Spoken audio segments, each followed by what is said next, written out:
തലേ ദിവസം രാത്രി ആതിരയുടെ കൊച്ചു വീട്ടിൽ വെച്ച് കിച്ചുകുട്ടന് കൊടുത്ത ആ വാക്ക് അവൾ മറന്നിരുന്നില്ല. ശനിയാഴ്ച ആയതുകൊണ്ട് ഇന്ന് കിച്ചുവിന് സ്കൂളില്ല. ഉച്ചതിരിഞ്ഞ് 3 മണിയായപ്പോഴേക്കും ആതിര തൻ്റെ അനിയത്തിമാരായ മീനുവിനെയും മാളുവിനെയും കൂട്ടി ഡോക്ടർ കാർത്തിക്കിൻ്റെ വീട്ടിലെത്തി. ഗേറ്റിൽ വണ്ടി വന്ന് നിൽക്കുന്ന ശബ്ദം കേട്ടപ്പോഴേക്കും കിച്ചു വീടിൻ്റെ ഉമ്മറത്തേക്ക് ഓടി വന്നിരുന്നു. അവൻ്റെ കൈകളിൽ കഴിഞ്ഞ ദിവസത്തെ മീനു കൊടുത്ത ആ കുഞ്ഞു പാവക്കുട്ടി ഉണ്ടായിരുന്നു. മീനു ചേച്ചി, മാളി ചേച്ചി. വണ്ടിയിൽ നിന്നിറങ്ങിയ അനിയത്തിമാരുടെ അടുത്തേക്ക് കിച്ചു ഓടിച്ചെന്നു. ഹാളിലേക്ക് കയറിയപ്പോൾ കാർത്തിക് അവിടെ തന്നെ ഉണ്ടായിരുന്നു. എന്നും പരിക്കൻ ഭാവമുള്ള ഗൗരവക്കാരനായ ഡോക്ടറായി മാത്രം കണ്ടിട്ടുള്ള കാർത്തിക് ഇന്ന് തികച്ചും വ്യത്യസ്തനായിരുന്നു. ഒരു നീല ടീഷർട്ടും ട്രാക്ക് പാൻറ്റും ധരിച്ച് ആതിരയെയും അനിയത്തിമാരെയും അവൻ പുഞ്ചിരിയോടെ വരവേറ്റു. വരൂ, ഇരിക്കൂ. കാർത്തിക് സോഫയിലേക്ക് കൈ ചൂണ്ടി. കിച്ചു രാവിലെ മുതൽ എന്നെ ഒരൊറ്റ കാര്യമേ ഓർമ്മിപ്പിക്കുന്നുള്ളൂ, ചേച്ചിമാരും ആതിരയും ഇപ്പം വരുമെന്ന്. ആതിര അവരെ നോക്കി ഒരു സുന്ദരമായ പുഞ്ചിരി സമ്മാനിച്ചു. അവളുടെ കണ്ണുകളിൽ സ്വന്തം അനിയത്തിമാരെ കിച്ചു ഇത്രത്തോളം സ്നേഹിക്കുന്നതിലുള്ള സന്തോഷം വ്യക്തമായിരുന്നു.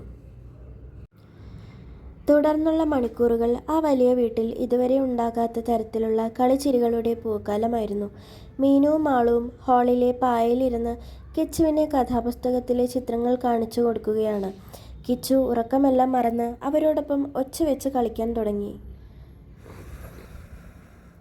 ദേ നോക്കിക്കേ കിച്ചു, ഈ സിംഹം കാട്ടിലെ രാജാവാണ്. പാവം മുയൽക്കുട്ടിയെ പിടിക്കാൻ ഓടുകയാ. മാളു വിരൽ ചൂണ്ടി പറഞ്ഞു. അയ്യോ, അപ്പോൾ മുയൽക്കുട്ടി ചത്തുപോകുമോ ചേച്ചി? കിച്ചു പേടിയോടെ ചോദിച്ചു. ഏയ്, ചത്തുപോകില്ല. നമ്മുടെ കിച്ചുകുട്ടനെ പോലെ ബുദ്ധിമാനായ മുയൽ ചാടി ഓടി കളിക്കും. മീനു അവൻ്റെ മൂക്കിൽ പതുക്കെ തൊട്ടുകൊണ്ട് പറഞ്ഞു. കിച്ചു അത് കേട്ട് പൊട്ടിച്ചിരിച്ചു. കിച്ചു ഉറക്കമെല്ലാം മറന്ന് അവരോടൊപ്പം ഒച്ച വെച്ച് കളിക്കാൻ തുടങ്ങി. ഈ സമയം അടുക്കളയിൽ ആതിര എല്ലാവർക്കുമായി ചായയും പലഹാരവും ഉണ്ടാക്കുകയായിരുന്നു. കാർത്തിക് പതുക്കെ അടുക്കളയുടെ വാതിലിനരികിലേക്ക് വന്നു നിന്നു. ജനലിലൂടെ വന്ന വൈകുന്നേരത്തെ വെളിച്ചത്തിൽ മുടി അല്പം ഒതുക്കിക്കെട്ടി കയ്യിലെ വളകൾ കിലുക്കി ചായ തിളപ്പിക്കുന്ന ആതിരയുടെ മുഖത്തേക്ക് അവൻ നോക്കി. ഒരു സാധാരണ ചുരിദാറാണ് ധരിച്ചിരിക്കുന്നതെങ്കിലും ആതിരയുടെ മുഖത്ത് വല്ലാത്തൊരു നിഷ്കളങ്കമായ ഭംഗിയുണ്ടായിരുന്നു. വലിയ ആർഭാടങ്ങളൊന്നുമില്ലാത്ത, എന്നാൽ കണ്ടിരിക്കാൻ തോന്നുന്ന ഒരു ശാന്തത. ആ വലിയ അടുക്കളയിൽ ഒരു സ്ത്രീയുടെ സാന്നിധ്യം, അതും ആതിരയെ പോലൊരു പെൺകുട്ടി നിൽക്കുന്നത് കാണാൻ വല്ലാത്തൊരു ഭംഗിയായിരുന്നു. കാർത്തിക് അറിയാതെ സ്വന്തം വസ്ത്രങ്ങളിലേക്ക് നോക്കി. മുടി പതുക്കെ ഒതുക്കി എപ്പോഴും സ്വന്തം ലോകത്ത് മാത്രമായിരുന്ന അവൻ ഇന്ന് ആദ്യമായി മറ്റൊരാൾക്ക് മുന്നിൽ താൻ എങ്ങനെ കാണപ്പെടുന്നു എന്ന് ചിന്തിക്കാൻ തുടങ്ങിയിരിക്കുന്നു. അവൾ അറിയാതെ അവൻ അവളുടെ ആ സുന്ദരമായ മുഖത്തേക്ക് തന്നെ നോക്കി നിന്നുപോയി. എന്തായി ആതിര, ചായ റെഡിയായോ? കാർത്തിക് പതുക്കെ ചോദിച്ചു. ആതിര ഞെട്ടി തിരിഞ്ഞു നോക്കി. അയ്യോ സർ, ആ ചായ റെഡിയായി. ഞാനിത് ഹാളിലേക്ക് എടുക്കുകയായിരുന്നു. സാരമില്ല, ഞാൻ സഹായിക്കാം. കാർത്തിക് അടുത്തു ചെന്ന് പലഹാരത്തട്ട് വാങ്ങി. അവൻ്റെ വിരലുകൾ അറിയാതെ ആതിരയുടെ കയ്യിൽ തൊട്ടപ്പോൾ അവളിൽ ഒരു ചെറിയ വിറയൽ കടന്നുപോയി. അവൾ പതുക്കെ കണ്ണുകൾ താഴ്ത്തി. കാർത്തിക്കിൻ്റെ മനസ്സിലും ഒരു പുതിയ അനുഭൂതി നിറയുകയായിരുന്നു. ഇത്രയും കാലം മരവിച്ചുപോയ തൻ്റെ ഹൃദയത്തിലേക്ക് ആരോ സ്നേഹത്തിൻ്റെ വെളിച്ചം വീശുന്നത് പോലെ അവന് തോന്നി. കിച്ചുവിനെ പോലെ തന്നെ ആതിരയുടെ സാന്നിധ്യം കാർത്തിക്കും തൻ്റെ ജീവിതത്തിൽ ആഗ്രഹിച്ചു തുടങ്ങിയിരുന്നു. അടുത്ത ദിവസം രാത്രി കാർത്തിക്കിൻ്റെ അടുത്ത സുഹൃത്തായ ഡോക്ടർ രാഹുലും അവൻ്റെ അമ്മ ലക്ഷ്മി അമ്മയും കാർത്തിക്കിനെയും കിച്ചുവിനെയും അവരുടെ വീട്ടിലേക്ക് ഡിന്നറിനായി ക്ഷണിച്ചിരുന്നു. ഡൈനിങ് ടേബിളിൽ പലവിധ വിഭവങ്ങൾ നിരന്നിരുന്നു. കിച്ചു രാഹുലിൻ്റെ ഒപ്പം ഇരുന്ന് തമാശകൾ പറഞ്ഞ് ആഹാരം കഴിക്കുകയാണ്. കാർത്തിക് ലക്ഷ്മി അമ്മയോട് സംസാരിച്ചു കൊണ്ടിരുന്നു. കാർത്തിക്, കിച്ചുവിനെ ഇപ്പോൾ കാണാൻ നല്ല ഉഷാറുണ്ടല്ലോ. മോൻ്റെ മുഖത്തൊക്കെ നല്ല തെളിച്ചമുണ്ട്. ലക്ഷ്മി അമ്മ സ്നേഹത്തോടെ പറഞ്ഞു. അതേ അമ്മച്ചി, ഇപ്പോൾ അവന് വലിയ കുഴപ്പമില്ല.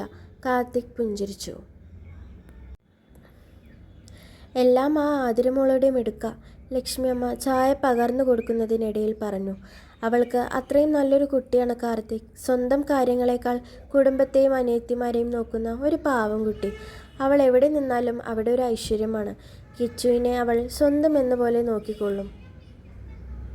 ലക്ഷ്മി അമ്മച്ചി ആതിരയെക്കുറിച്ച് സംസാരിക്കുമ്പോൾ കാർത്തിക് ഒന്നും മിണ്ടാതെ അത് കേട്ടിരുന്നു. പക്ഷെ അവൻ്റെ ഉള്ളിൽ അവളോടുള്ള താല്പര്യവും ബഹുമാനവും ഇരട്ടിക്കുകയായിരുന്നു.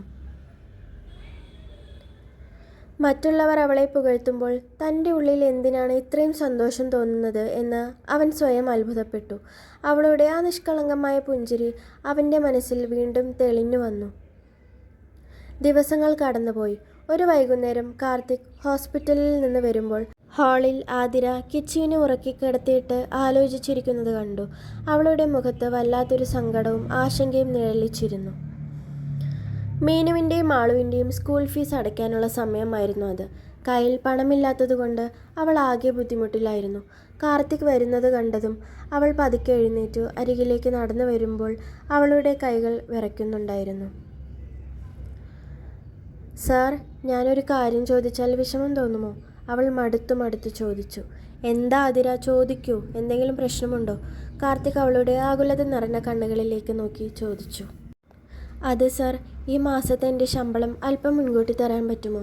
അനിയത്തിമാരുടെ സ്കൂൾ ഫീസ് അടയ്ക്കാൻ അവസാന തീയതിയായി, അതാ. അവൾ തലതാഴ്ത്തി പറഞ്ഞു. ഒരു പക്ഷേ കാർത്തിക്കിന് അത് ഇഷ്ടമായില്ലെങ്കിലോ എന്ന ഭയം അവളുടെ ശബ്ദത്തിലുണ്ടായിരുന്നു. കാർത്തിക് അവളെ കുറച്ചു നേരം നോക്കി നിന്നു. അവൾക്ക് എത്രത്തോളം ആത്മാഭിമാനമുണ്ടെന്ന് അവൻ അറിയാമായിരുന്നു. സാരമില്ല ആതിര, ഞാൻ തരാം, അവൻ ശാന്തനായി പറഞ്ഞു. പിറ്റേന്ന് രാവിലെ ആതിര അനിയത്തിമാരെ സ്കൂളിലേക്ക് വിടാൻ ഒരുങ്ങുമ്പോഴാണ് മീനു ഓടി വന്ന് പറയുന്നത്, ചേച്ചി, സ്കൂളിൽ നിന്ന് വിളിച്ചിരുന്നു. ഞങ്ങളുടെ ഫീസ് ആരോ വന്ന് മുഴുവനായി അടച്ചുവെന്ന്. ആതിര അത്ഭുതപ്പെട്ടുപോയി. അവൾക്ക് മനസ്സിലായി അത് ആരാണെന്ന്. വൈകുന്നേരം കാർത്തിക് വീട്ടിലെത്തിയ ഉടനെ ആതിര അവൻ്റെ അരികിലേക്ക് ചെന്നു. അവളുടെ കണ്ണുകൾ നിറഞ്ഞിട്ടുണ്ടായിരുന്നു. സാർ, എന്തിനാ ഇത് ചെയ്തത്? ഞാൻ ശമ്പളം മുൻകൂട്ടി ചോദിച്ചതല്ലേ ഉള്ളൂ. സാറ് നേരിട്ട് പോയി ഫീസ് അടയ്ക്കേണ്ട കാര്യമില്ലായിരുന്നു. എനിക്ക് വല്ലാത്തൊരു വിഷമം തോന്നുന്നു, വികാരഭരിതയായി ആതിര പറഞ്ഞു. കാർത്തിക് ഒരു ചെറിയ പുഞ്ചിരിയോടെ അവളുടെ അടുത്തേക്ക് അല്പം കൂടി ചേർന്നു നിന്നു. ആതിര, നീ കിച്ചുവിനെ നോക്കുന്നത് കേവലം ഒരു ജോലിയായിട്ടാണോ? അല്ലല്ലോ. അവന് നീ നൽകുന്ന സ്നേഹത്തിന് എനിക്ക് പണം കൊണ്ട് വിലയിടാൻ കഴിയില്ല. അങ്ങനെയുള്ളപ്പോൾ നിന്റെ അനിയത്തിമാർ എൻ്റെയും അനിയത്തിമാരെ പോലെയല്ലേ? ഇതിൽ വിഷമിക്കാനൊന്നുമില്ല. അതുകൊണ്ട് ഇതൊരു കടമായി വിചാരിക്കേണ്ട. കാർത്തിക്കിൻ്റെ ആ മറുപടിയും അവൻ്റെ കണ്ണുകളിലെ ആ കരുതലും കണ്ടപ്പോൾ ആതിരയ്ക്ക് വാക്കുകൾ നഷ്ടപ്പെട്ടു. എന്നും തനിച്ചായിരുന്ന തൻ്റെ കുടുംബത്തിന് മുകളിൽ ഒരു വലിയ തണലായി ഈ മനുഷ്യൻ മാറുന്നത് അവൾ അറിഞ്ഞു. അന്ന് രാത്രി കാർത്തിക് ബെഡ്റൂമിൽ കിച്ചുവിൻ്റെ അരികിൽ കിടക്കുകയായിരുന്നു. കിച്ചു ഉറക്കത്തിൽ ആതിര തന്ന പാവക്കുട്ടിയെ നെഞ്ചോട് ചേർത്ത് പിടിച്ചിട്ടുണ്ട്. കാർത്തിക് ജനലിലൂടെ പുറത്തേക്ക് നോക്കി. വായുവിൽ ഒരു നേർത്ത മഞ്ഞ് പെയ്യുന്നുണ്ടായിരുന്നു. അവൻ്റെ മനസ്സിൽ ഇപ്പോൾ പഴയ കൈപ്പേറിയ ഓർമ്മകളൊന്നുമില്ലായിരുന്നു. പകരം അടുക്കളയിൽ വെളിച്ചത്തിൽ നിന്ന ആതിരയുടെ മുഖവും അവളോട് സംസാരിക്കുമ്പോൾ തനിക്കുണ്ടാകുന്ന ആ വല്ലാത്ത സന്തോഷവും മാത്രമായിരുന്നു. ആതിര, അവൻ പതുക്കെ ആ പേര് ചുണ്ടിൽ ഉരുവിട്ടു. അവൾ തൻ്റെ ജീവിതത്തിലേക്ക് വന്നത് വെറുമൊരു യാദൃശ്ചികതയല്ല, മറിച്ച് തൻ്റെയും കിച്ചുവിൻ്റെയും ജീവിതത്തിലേക്ക് വീണ വെളിച്ചമാണെന്ന് അവൻ തിരിച്ചറിയുകയായിരുന്നു. അതേസമയം സ്വന്തം വീട്ടിലെ ജനലരികിലിരുന്ന് ആതിരയും ആകാശത്തേക്ക് നോക്കുകയായിരുന്നു. കാർത്തിക് സാർ തങ്ങളോട് കാണിച്ച ആ വലിയ കരുണ അവളുടെ മനസ്സിനെ ഒത്തിരി സ്വാധീനിച്ചിരുന്നു. ആ പരുക്കൻ ഭാവത്തിനു പിന്നിൽ ഇത്രയും സ്നേഹമുള്ളൊരു ഹൃദയമുണ്ടെന്ന് അവൾ സ്വപ്നത്തിൽ പോലും വിചാരിച്ചതല്ല.